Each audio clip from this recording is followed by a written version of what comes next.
ఎందుకంటారు? ఈ వీకెండ్ మార్కెట్‌లకి గట్టి దెబ్బ తగిలిందంటారు. ఇవాళ మార్కెట్‌లను బాగా బలహీనపరిచిన అంశాలేంటి?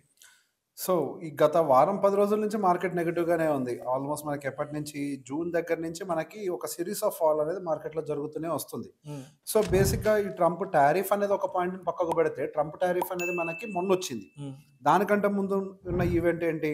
మన కార్పొరేట్ రిజల్ట్స్ అవన్నీ హ్మ్. రావటము, హ్మ్. కార్పొరేట్ నంబర్స్ అవన్నీ జస్టిఫై Q1 రిజల్ట్స్ అన్నీ చేయకపోవటము, వచ్చాయి. జస్టిఫికేషన్ లేకపోవడంతోటి స్లోగా కరెక్షన్ ట్రిగ్గర్ అయింది. అట్ ద సేమ్ టైమ్ మనకి ట్రంప్ రిలేటెడ్ అప్డేట్ కూడా రావటం అనేది సెల్లింగ్‌ని యాక్సిలరేట్ అయితే చేసింది. హ్మ్.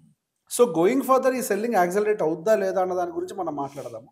అసలు నిజంగా ట్రంప్ టారిఫ్ అనేది మన భారతదేశం మీద ఎంతవరకు ఇంపాక్ట్ చూపించబోతుంది అనేది ఇక్కడ పెద్ద ప్రశ్న.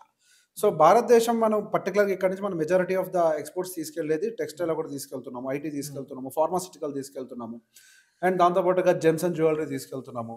సో, ఇక్కడ gems and jewellery and textile అనేది మన ఇండియన్ స్టాక్ మార్కెట్ పర్టిక్యులర్‌గా నిఫ్టీ 50, సెన్సెక్స్ లాంటి వాటిల్లో పెద్ద ఎత్తున వెయిటేజ్ చూపించకపోవచ్చు. కానీ హ్మ్. మనకిక్కడ ఐటీ అయితే మాత్రం కొంతవరకు ఇంపాక్ట్ చూపిస్తది సహజంగా. Because it is heavy weight.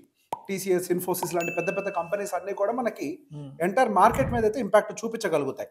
So, ఇక్కడ ఫస్ట్ అసలు నిజంగా ట్రంప్ టారిఫ్ ఒకటే రీజనా పడటానికి అనంటే, హ్మ్. ట్రంప్ టారిఫ్ రాకముందు ఐటీ సెగ్మెంట్ పడ్డది. ఐటీ సెగ్మెంట్ పడటానికి గల కారణం ఏంటి?